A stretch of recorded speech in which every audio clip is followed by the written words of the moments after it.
Welcome to the New Monastics podcast, where we'll be discussing all aspects of the contemplative life and interspirituality in the context of modernity. On each episode, we will choose a topic to explore with one of today's leading teachers or thinkers. The New Monastics podcast is a project of Charis Foundation for New Monasticism and Interspirituality, which is dedicated to the emergence of a newly conceived contemplative life of embodied spirituality and sacred activism.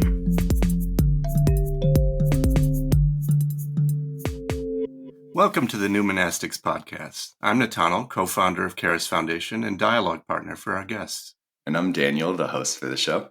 Today, we've invited our friend Carla Burns for another roundtable.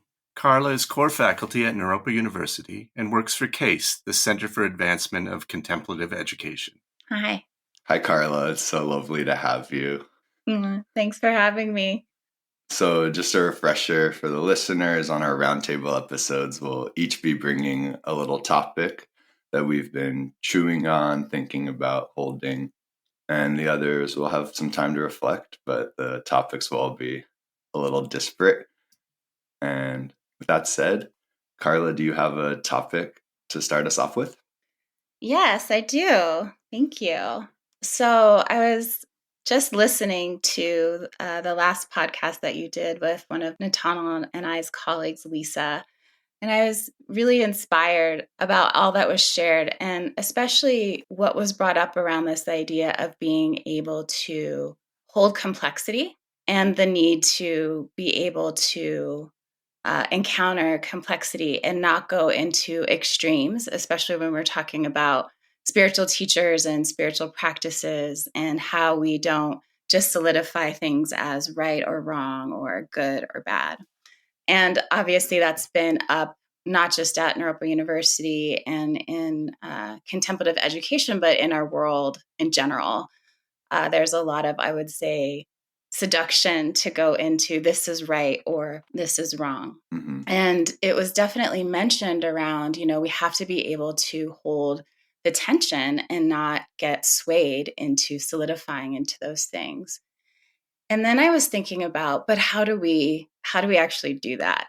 Right? How do we actually begin to navigate holding complexity? And why is it that it is so easy to go toward maybe what we would call, in Buddhist terminology, the dim light of solidification versus more of this bright light, this expansive kind of way of being? Why do we kind of go into narrow thinking? And what are the things that we could do actually to be able to tolerate ambiguity or tolerate complexity? So obviously there's many different practices that one can engage in. But I think for me lately, in this, I would say, radical sense, and we talk about this a lot in contemplative education, but just this notion of rest, like rest as practice. Mm-hmm. And can I actually tolerate things like complexity if I don't have time to really check out what's going on for me and to be able to rest my body and rest my system and rest my mind and be open in my sense perceptions and utilize, y'all talked about technology too, but utilize the technology of my body that's going to help me to be able to be attuned to, what is happening in the field and to be able to hold that sort of expanse. I appreciated, for all of you listeners out there, we started with just a simple 5 minutes of just stopping, actually, before we started. And I just noticed so much in that, just like, just stopping and just settling so that I could be like, well, what's actually here for me? How does my heart feel right now? What's going on with my belly? Can I just clear out for a moment all the thoughts and the ideas that I feel like I want to just jump into this, and that impulse to just jump in and have the thing to say and have the right answers and be the best person, You are the best, Carla. Oh, you're the best. But what is it when I can just actually just relax? And I do have a lot of curiosity around that because even, at this university that we're at, I do feel like there's a lot of pressure sometimes to just do things very quickly. Like, let's hurry up and practice, and let's hurry up and heal, and let's hurry up and solve this. And can you teach this online class in 15 minutes, And so I am curious about this radical nature, and can we actually live into these spiritual values and meet this society that is constantly wanting us to be rushed and hurried and narrow? And is that really going to be able to help us to encounter the complexity of the challenges that we're facing? So can we actually rest? Will it actually be possible? Can we be that radical? So that's what I wanted to bring to y'all today to talk about. Thank you. Yeah. One of the things I hear you saying, I think, is maybe that when we think about complexity, we're thinking about a vast array of information and a vast array of things existing side by side. As they say in Buddhism, the 10,000 things. The 10,000 things are all present together, and it's tight there. Everything is touching. And one of the reasons we can't hold complexity is because everything's bunched. We're thinking of complexity as the bunching, but we can't hold complexity because we're bunching. So everything's too tight. Our minds are too tight. Our perception of everything is claustrophobic. And I hear you saying that if we could address the tightness issue in our own consciousness, then there might be room around things. There might be room to appreciate the complexity instead of just feeling claustrophobic by it and being driven by that claustrophobia into instantaneous reactivity. It's this. No, it's this. It's this. No, it's this. Because everything's too tight. The complexity, when there's room around it, is that all the 10,000 things exist next to one another, and it's not either or. It sounds like you're saying when you can get that breathing space, then you can allow things to be together instead of choosing over against one another. And that sounds pretty interesting to me. Mm-hmm. Yeah, and what you were just saying, Nathaniel, the imagery of like a woven blanket was coming up for me, and how kind of single blanket is made up of those 10,000 strands, and how to be functional, there has to be this kind of weaving together. But just like the weaver creates it through all the individual strands, to maybe be whole and to be able to hold this complexity, we also have to tease the different strands apart. And so there's almost this process, it feels like, of unraveling something and separating it out to then be whole. Like, I'm a practitioner of Tai Chi, and we talk a lot about how to have integrated whole body motion. We also do a lot of practice of individual separation of the body. And so ultimately, the body should all move together as one. But to actually achieve that unity of body, you need to have particular articulation of each finger and each joint, the elbow, the shoulder, and do practice where you're just looking at your shoulders to then be able to have that wholeness. Mm-hmm. And I think in what you're saying, Carla, there's this element of having to step back to see the whole picture to then be able to dive back in. So there's all these different metaphors, but they all feel like they're speaking to a similar conglomeration of ideas. And it brings up something else for me that I'm thinking about, which is when we move slowly and we crash, it's not so bad. It's just like a bumper car. Mm-hmm. You kind of like hit and then you can readjust. But when we're moving so fast, those crashes can be fatal. And so that need to move slowly and to continually pause, like you were saying, we started the podcast with a little pause, all the tech issues and different things that we're doing before we actually start the recording. And then it's like, okay, now let us pause instead of jumping right into the next thing. And the way in which we're constantly being driven to just jump from thing to thing to thing, or even multitasking to ridiculous kinds of degrees where we can't even focus on the one thing in front of us. Mm-hmm. Yeah, and I appreciate just this idea, what you brought up, Nathaniel, of like the claustrophobia and then the threads. And it's like, I feel like lately we're just continuing to add thread on top of thread on top of thread without having any interest in what the individual threads are, or taking time with each one of those threads to be like, what's actually here. And for me, I'm putting my one hand on top of the other. And for me, that creates this kind of a flattening out for me, where we don't have like the whole view, or we don't have the whole picture, and then everything is really flat. And so then in that flat way, I think then it really is easy to be like, well, this is all there is, or this is all there is, and there is no dimension, and there is nothing else that's here. And so where is it that with that space, I teach a lot about space awareness. What is it that space can actually provide to be like, oh, I might be having a reaction to something. And to me, it looks all bad. But why is that? Like, what is my body telling me? Like, do I have space to let my whole body be here in that reaction? Do I have space to let my memories be here? Do I have space to let someone else's fullness or their humanity to be here? Mm-hmm. And so I think we just miss so much of what's actually really happening. We miss direct perception and direct knowing when we leave out this idea of space, the element of space in and of itself. And that's, to your point, Nathaniel, just the claustrophobia of life. And then how actually dangerous that becomes when we're operating from a place of zero resource, actually, because there is nothing to breathe. Like, right when we're claustrophobic, it's like, I literally can't breathe. So then, of course, I'm going to make rash decisions and judgments, because it then becomes like a matter of survival. That's amazing. I think you named the thing about paying attention to the space. If we talk about a consciousness shift, and that is what we're talking about, like the circumstances don't necessarily change. Like our lives are, a little time contracted, and there's a lot of demands. But we need to do a shift in order to exist in a way that feels healthy and whole.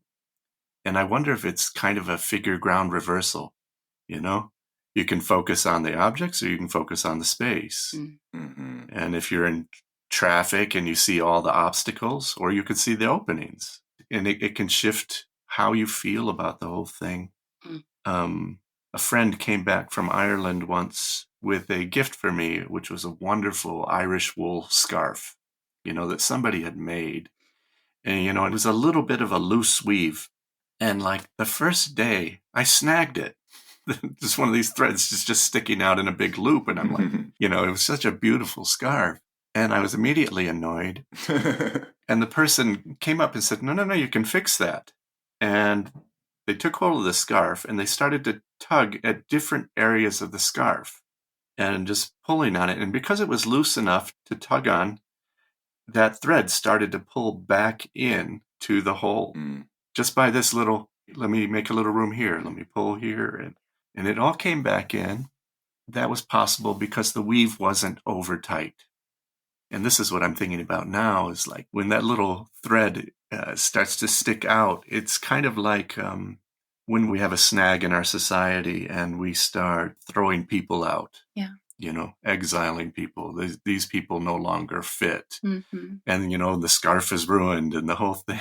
But no, there's a way that we can start tugging here and there to re-include them, because you can't throw people away. Yeah. Anything that we exile in ourselves or exile out there becomes shadow. So there's something strong about this. I'm sure we're not going to solve it, but there's this thing about a figure ground reversal and making space and focusing on the space and not the issues or the objects. It might help us. Mm-hmm. And Carla, when you're bringing up the space awareness, I was thinking about the times I've been lucky enough to be led in that by you, and how powerful it was as a practice. And one thing I really appreciated about it was the play with perspective, that in this kind of practice, you were leading us to really large perspectives and doing things like looking from above and viewing our entire body and then zooming in into really small areas, and this play of big perspective and narrow perspective. And at the top, we were talking about the kind of danger of narrow perspective, but now I'm thinking how both are really integral, how sometimes we need to zoom really tightly in and focus on a single cell, but then we need to zoom out and view the Milky Way, Mm-hmm. and how at different perspectives, different things become clear and different things become occluded. Like when we're zoomed in, we can't see the large perspective, but from the large perspective, we can't see the nitty gritty details. And how, to your point, it's not one or the other. We need both. And how that play of perspective is so important. And so maybe in response to the original kind of question, one answer, I guess, is that kind of playing with our own perspective and minds of stepping in and stepping out and stepping to the left and stepping to the right, and really trying to maintain this kind of 360-degree view, but not all at once, but just playing with it, moving and seeing it from all these different perspectives. And with that said, I'm wondering if you can maybe share a little bit more about the space awareness practice and how that might fit into what you're talking about.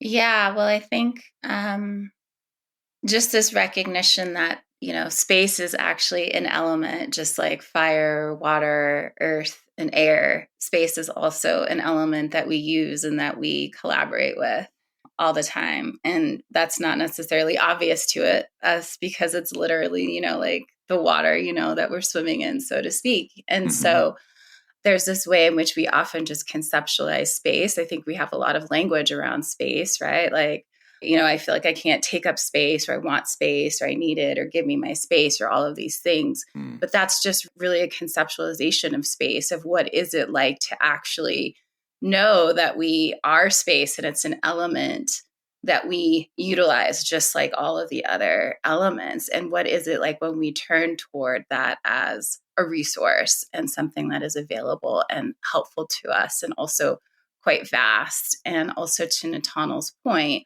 I think that in that conceptualization of space, we often use it as a commodity, right? Like we decide who gets it, who doesn't get it. I can kick you out of it. I can punish you with it. I can put you in a small box called a prison and keep you from space, or I can award you.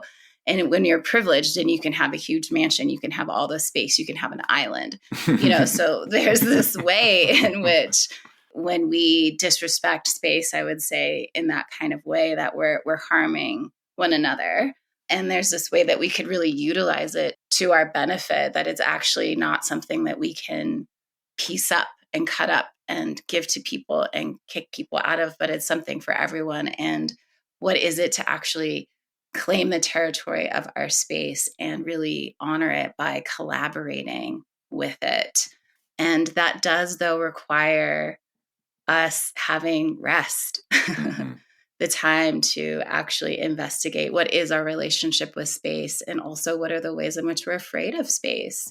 Right. Like when we look at it from that big, absolute, like cosmic, it's terrifying space. And it can make us feel really small and really, really insequential. And so that's to a lot of what I think around that narrowing is that solidification. We want to do those things because we're really afraid of being smaller. We're really afraid of being spacious and our full self. And what are the implications if there really is enough room and space for everybody? Right. Like, what does that actually mean? And so, I do a lot of practices where we're really engaging with space, not so much on that conceptual framework, but really as an element. And we utilize the wisdom of the body in order to also connect with that and to really slow down and really say what is the object and also what is the space, as Nathaniel was saying. So that's just a little snippet. Thank you. Thank you. Well, you want to go, Daniel, or you want me to go? I'm happy for you to go. Shoot. I'm caught a little off guard, and I shouldn't be because I knew we were doing this. And I actually sat down ahead of time with a little piece of notepaper and didn't write a darn thing on it. So Space is it, actually. I taught a retreat all weekend, and so very little space in my weekend. I didn't get much of a weekend, and so when I got back, all I wanted to do was have a root beer and have pizza and watch a movie. And I rewatched The Martian with Matt Damon, speaking of space. And man, I loved this movie. It's a good, well-made movie, it's got some clever lines. So, I don't think that's it. It was something about hope. He's stranded on Mars.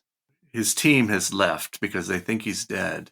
He's got some stuff that he can work with to survive, but it's the most difficult survival situation we can imagine. Pretty much, he figures out how to grow potatoes and the whole thing. He's a botanist, and it's really great. But at a certain point, people realize that he's not dead, and it's a question about, do we go back and get him? And do we leave a person on a planet because it's hard? Because it will cost $1 million. $1 million is probably low, way low. $1 billion. It will cost $1 billion. And his crewmates are already, 500 days out heading home. And turning a spaceship around is a bigger deal than turning, a ship around in the ocean, much bigger. And they're deciding not to tell them and blah, blah, blah. But once that crew finds out, they're turning the ship around, even against orders.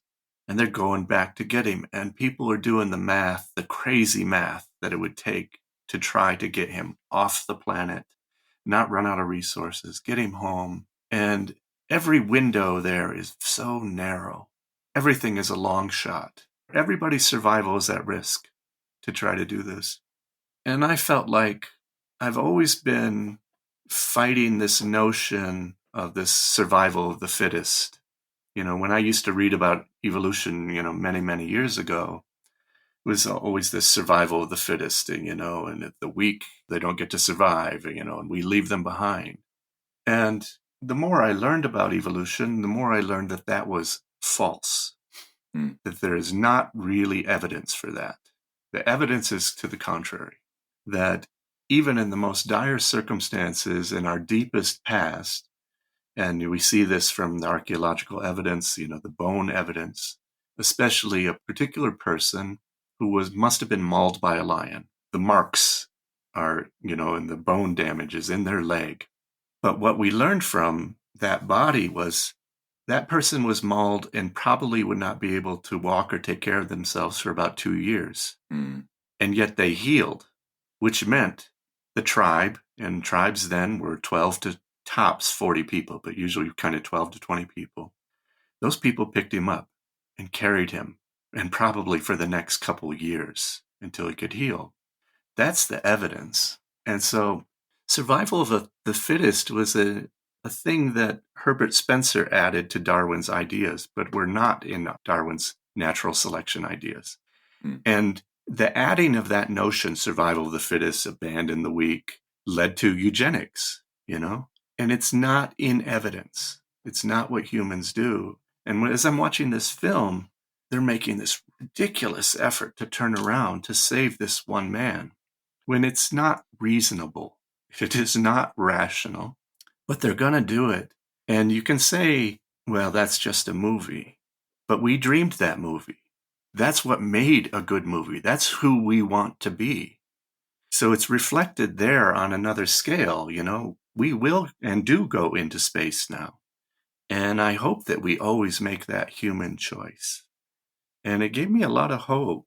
And the anthropologist Margaret Mead, when she was asked the question, when does civilization start? Does it start with bone tools or whatever? She used the example of the taking care of that person who had been mauled by the lion.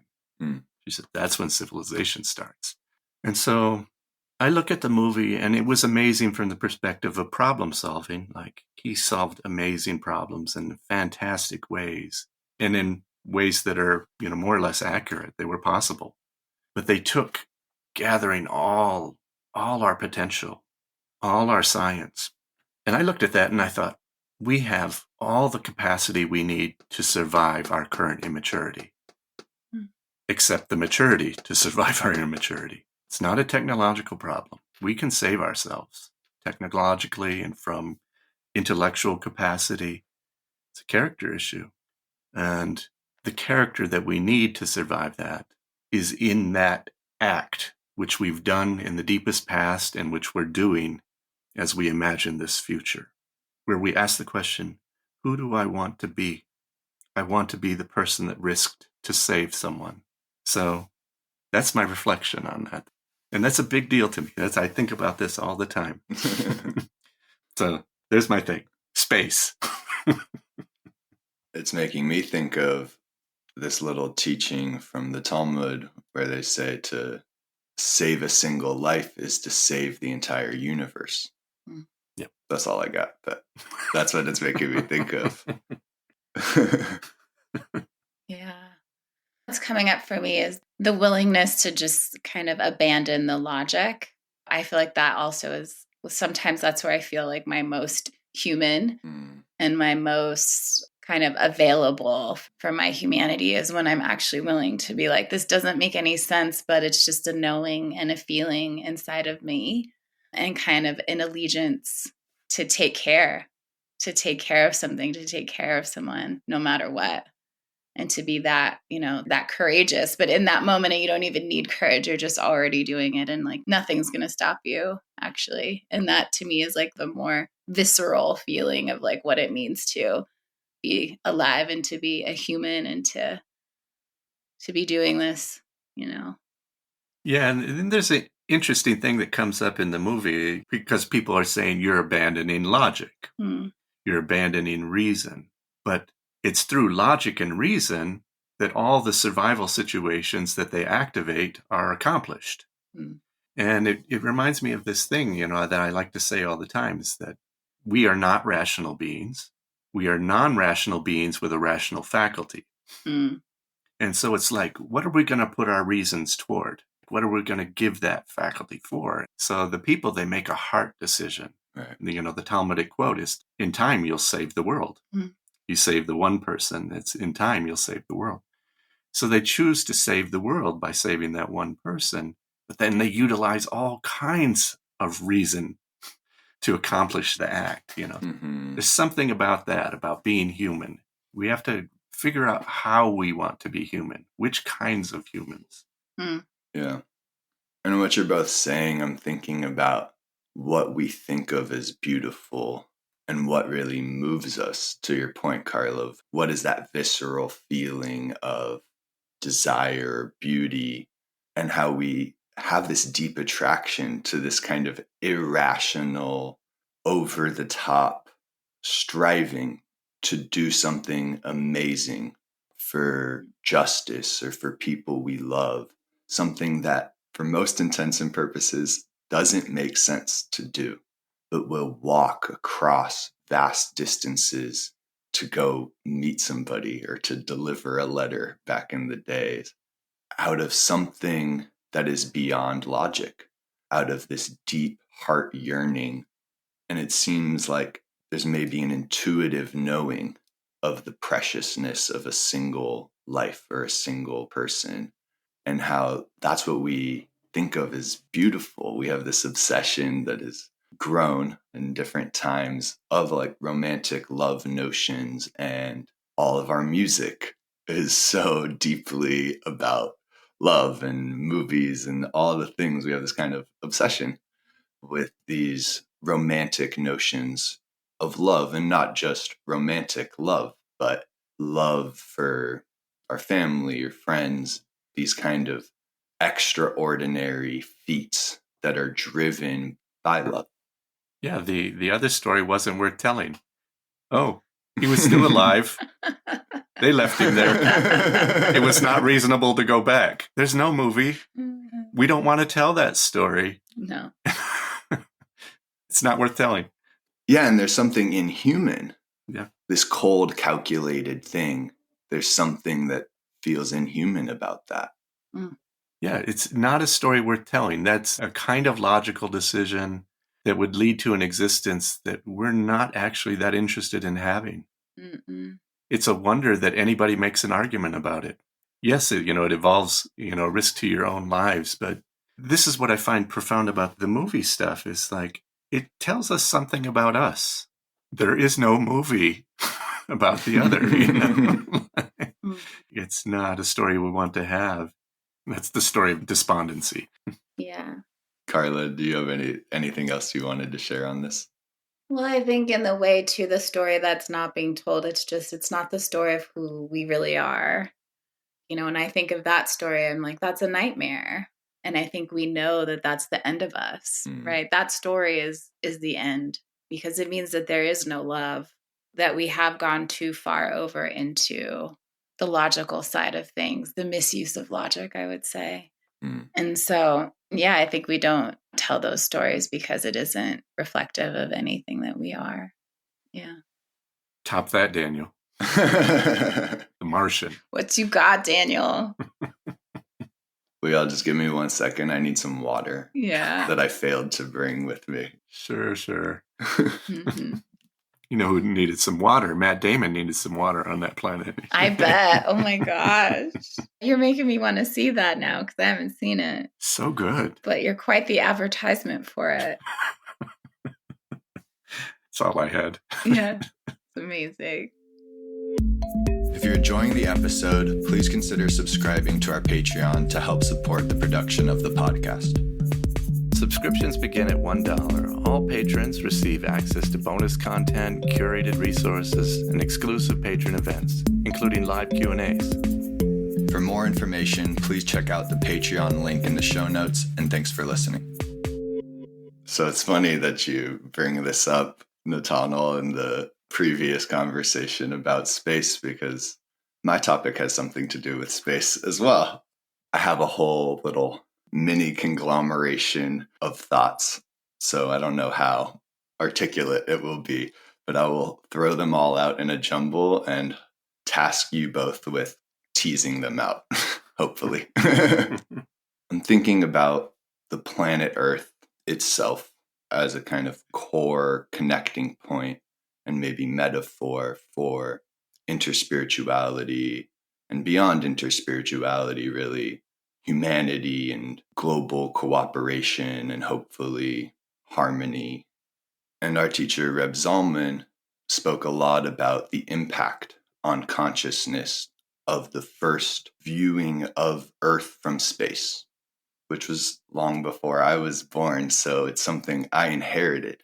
Images that I grew up seeing, being familiar with that and taking that for granted, but found it really powerful first encountering Reb Zalman's thoughts on this, of how monumental it was to see unequivocally Earth from space as a single unit. And it's so plainly obvious viewing it from space. And this has brought up a very interesting, weird experience I had one time of interacting with a channel named Bashar, who I saw talking.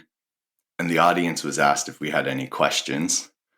And without having any question, I just raised my hand because I wanted to ask a question. And I was chosen to ask this question. And the first thought, best thought, as we say, came up. And I asked him, "Is Jesus your homeboy?" I don't know why I asked this, but that was my question for this channel. Because you were 19? Yeah, probably about that age. And honestly, I don't remember much of the response, partly because the experience of interacting with this channel was less verbal and more like a certain frequency got turned up in my mind and felt like something was being communicated, but I didn't really hear the words that came out. But what I do remember him saying is that, yes, I'm very familiar with the Christ consciousness, Buddha nature, Krishna spirit. It's how I communicate with your planet. And he asked if I understood after saying many more things. And I felt like I did understand, and I reflected back. Is what you're saying that this Christ consciousness, Buddha nature, Krishna spirit is the unique frequency of the planet Earth? And he said, yes. And ever since that time, it's been spinning around my head a little bit. This idea of what is the particular frequency, the particular soul of the planet Earth. And furthermore, in terms of interspirituality, is it one way to understand illuminated teachers or prophets or masters, etc., that they are somehow attuning to the particular frequency of the planet Earth and becoming more pure reflections of that energy. This kind of language often gets talked about in terms of God becoming transparent to, or a channel for, the light of God, if you will. But what if we kind of flip that metaphor and think of it more on the earth-based and more in line with earth-based spiritualities that are really more about attuning to Mother Earth? Thinking about it, it makes sense in terms of these metaphors of a snowflake or individual souls, that there's this sense that we're all made up of the same substance, and yet that substance configures itself in unique ways, and that of all the billions and trillions and infinite number of stars and planets and galaxies in the universe, thinking about what is unique about the planet and how that is all of our birthright. We are earth beings. As the tree fruits, the earth peoples, as Alan Watts says. So that is my mess of thoughts, thinking about the earth and the uniqueness of earth, and earth as an interspiritual connecting point. And again, beyond interspirituality or anything like that, really just for humanity. So work with that, y'all.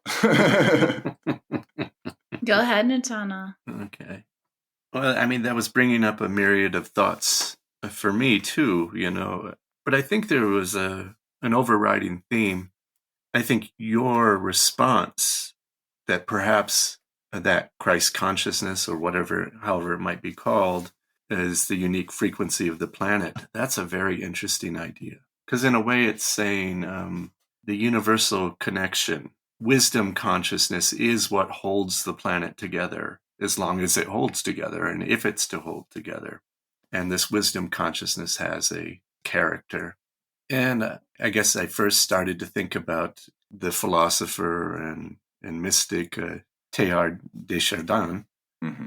in his idea that over time the planet would achieve consciousness and kind of universal connectivity, and in some ways it seems like he was predicting, the internet, and that's one of the ways in which Reb Zalman, who you mentioned, liked to frame that. But I think there's something more there. I've got two ideas I want to connect. One is an idea in Kabbalah of the neshama klalit, the general or universal soul. And it's sometimes thought that, these great spiritual teachers are universal souls. And what's meant in Kabbalah is that they have a capacity to connect to many types of people, or many types of people can connect through them. So they're like a plug into which you can plug many different kind of prongs. They're that power source. And that's kind of what makes them universal teachers, because there are teachers out there that can only connect with one type of student. But then some people connect with many types of people.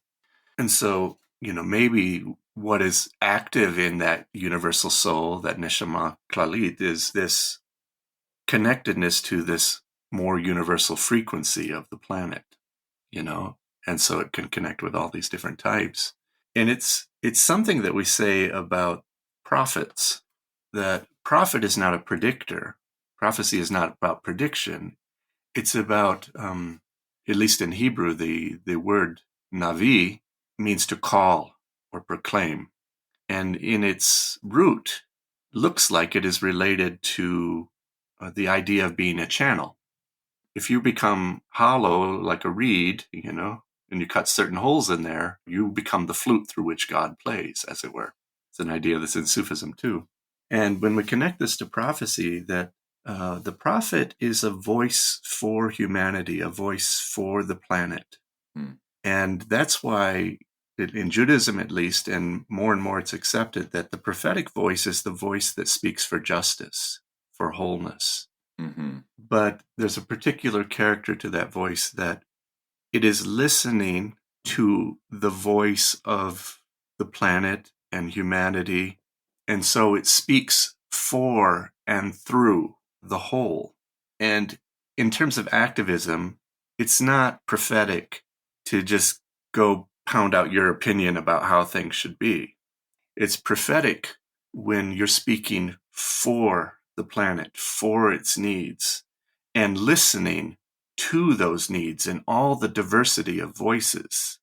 And they're getting channeled into this kind of one voice that really can speak for the whole and wholeness. And so that's coming all together for me. There is probably a unified message and a unifying message that comes through the diversity. But you have to listen to all the diversity to get it. Mm-hmm. And maybe that's the voice of our entire planet. You have to enter the Lorax consciousness. Yes, exactly. Wait, y'all need to talk to me about this Lorax consciousness. What are you referring to? Daniel? Well, just the Dr. Seuss story of the Lorax. Oh. I am the Lorax. I speak for the trees. Just that idea. I see. Yeah. We bought a really cool t-shirt in Denver, and it had this kind of creature on it that was made up of all these things that are in Denver, all these cool shops. And it says, I am the Colfax. I speak for the streets. Ah, yes. And Colfax is this long street in Denver that has all these diverse kinds of shops on it, and tattoo shops and cupcake shops. And it was great. It's a good shout out for Denver. That's amazing. But that is an idea that's out there, that aggregates have consciousness as such. Mm-hmm. Trees, cities, there's aggregate consciousness there. And like cities have character, Mm-hmm. New York City, San Francisco, they're very different cities in their character and their consciousness. Mm-hmm. I think there's something there. Yeah, I think there's something there, definitely. It makes me think of the astrocartography, where based on like when you were born, there's different places on the earth that will have different lessons in life for you, depending on, the land that you're on. And I definitely, feel those different vibes when I do travel to different places and these different peaks and the different mountains and their different sorts of expressions. And I do feel there's more, divine masculine energies that come from certain mountain ranges, and there's more divine feminine energies that come from certain places. And, I know that there's a lot of people who are very much attuned to that, and different spiritual centers are usually organized around these different qualities of the earth and the land, mm-hmm. and the different flavors that she emanates. Something that came up for me is, I always think of Gaia, like the mother, like the mama goddess. And yet like the people who like represent her voice, it's like Christ consciousness or Buddha. I'm like, where are like the women who are like embodying the mother and mother consciousness? I think that came up for me. I just think it's like very, very fascinating that it feels like there's this little bit of a patriarch takeover of like who represents the voice of the earth, what I mean? So I just wanted to like throw that in the mix. And I'm totally down with Buddha and Christ and all the things, but I do find it fascinating of who speaks for the consciousness of the earth. Mm-hmm. Yeah. Yeah. Let's throw some others out there. It could have been like, Mary consciousness, Yeah. Well, maybe I would have got that if I asked, is Mary your homegirl? Is Mary your homegirl? Yeah. Because part of my question is, at that time, there were these shirts that were very popular, and one was Jesus is my homeboy and had a, little Jesus figure, and another one that said Mary is my homegirl and had a little Virgin Mary. So maybe if I posed my question in a less patriarchal way, I would have gotten a less patriarchal answer. Yeah.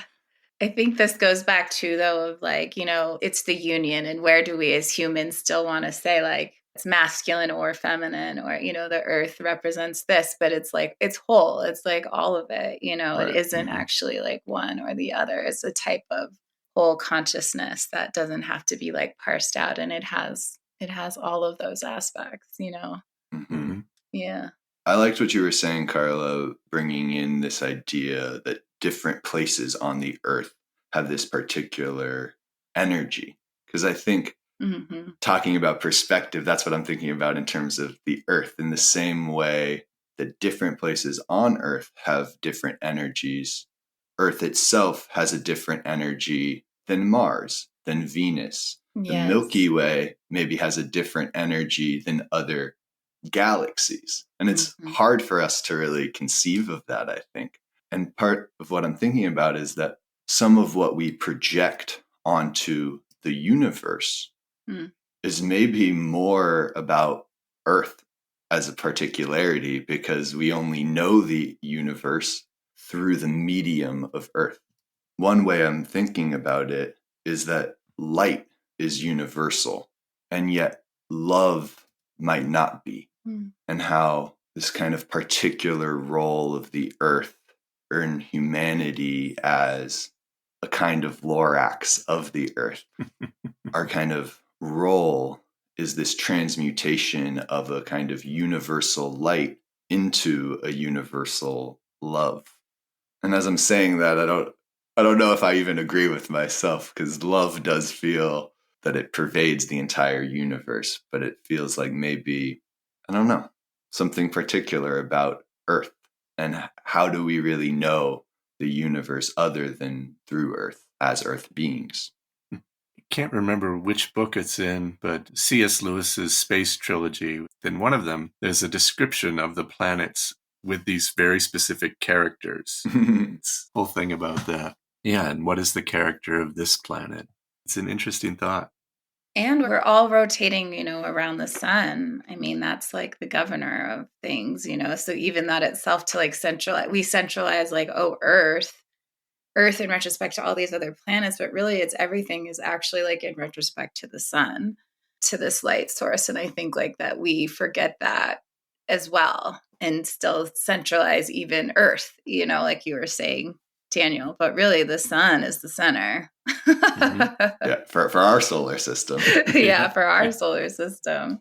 And I was thinking about like these kind of archetypal forms that embody our aggregate consciousness, and we were naming these ones, these male ones, but I think a lot about, in particular, about the Virgin of Guadalupe and how unique a phenomenon it is, the kind of adoration that belongs to her.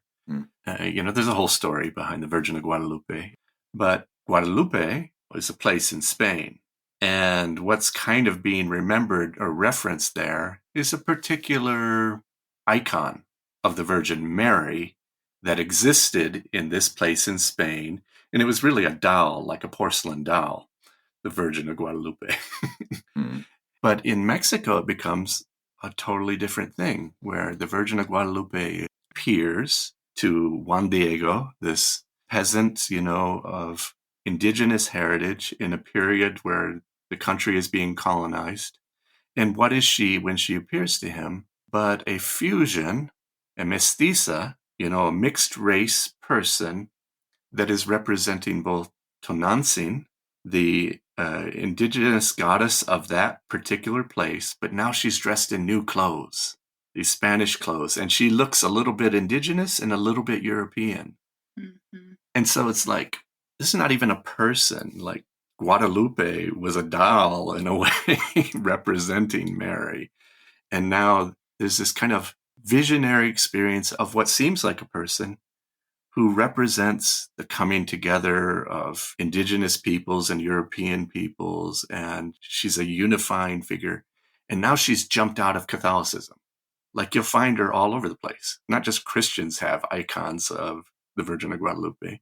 And so I think these unifying archetypal figures that represent human consciousness and how we can come together emerge and aggregate by themselves. And then they grow beyond their limited places of origin. I just love you bringing this in, these symbols. I think coming back to, what I started with around like, how do we hold this complexity? And yet we have these figures that can never be solidified into one thing, and then just continue actually to become more vast and more expansive as they go to include this kind of like beyond, as soon as you think it's a thing, then it's going to go beyond. Now we're going to take it out of Catholicism. And now we're going to take it out of this geography. And now we're going to take it out of this race or this religion or this. And yet there's still a particular sort of quality that we can feel that's a universal emanation from a figure like Guadalupe. Mm-hmm. So I think more of that, like going toward that sort of symbology.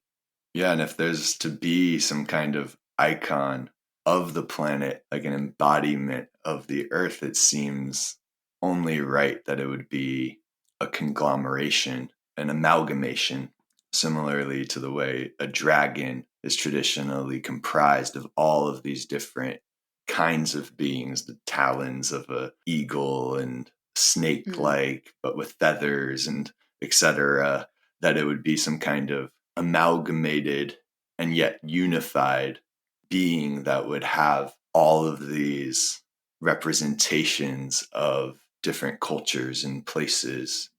And Nathaniel, I might charge you as an amazing visual artist to dream of this kind of archetypal figure. So homework. Yeah. And I think I do dream that because we need these figures to represent us. And when they don't represent us, there's a kind of disconnect. Yeah. Like white Jesus emerged for a white population, because Jesus certainly wasn't white. And then this white Jesus emerges, and now we can look back at that and go, that's problematic to impose that. But where we're going on the planet, if we do survive, is kind of back to where we came from. Because in Africa, the suggestion is that we were probably a mid-brown people. And now all that variation happened from, geographic separation. But as we merge again, we're going to be a mid-brown people. And maybe all our archetypal figures will need to be mid-brown again. I'm down with that. Yeah.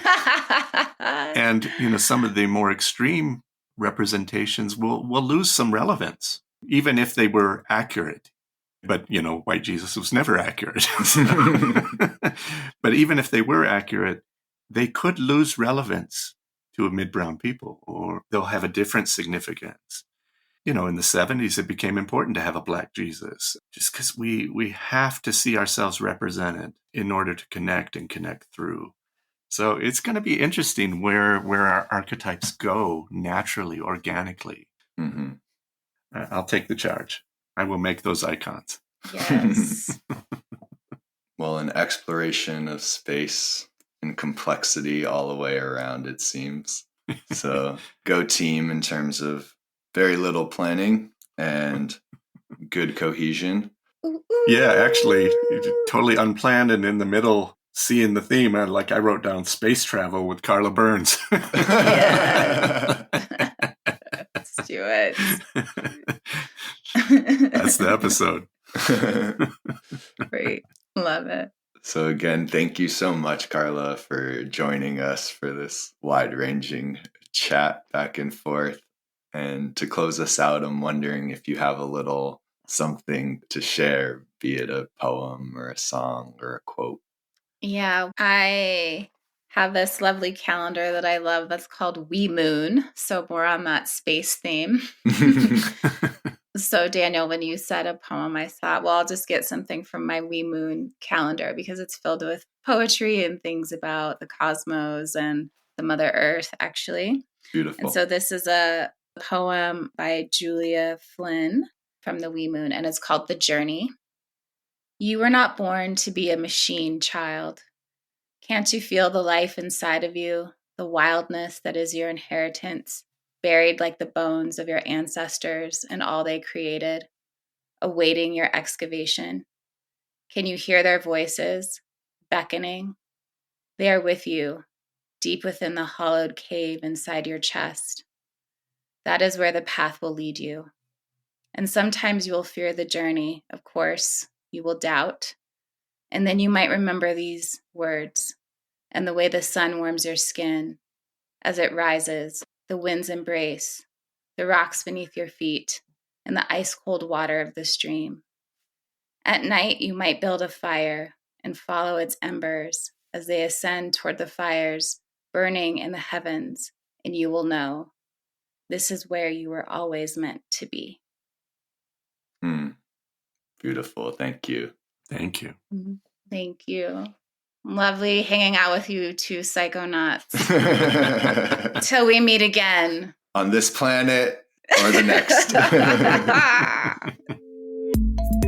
Shout out to friend of the show, Tree Fort of Golden Turtle Sound, for producing the intro and outro music and assisting with mixing and mastering. Be sure to check out his awesome music and hit up Golden Turtle Sound for any of your audio engineering needs.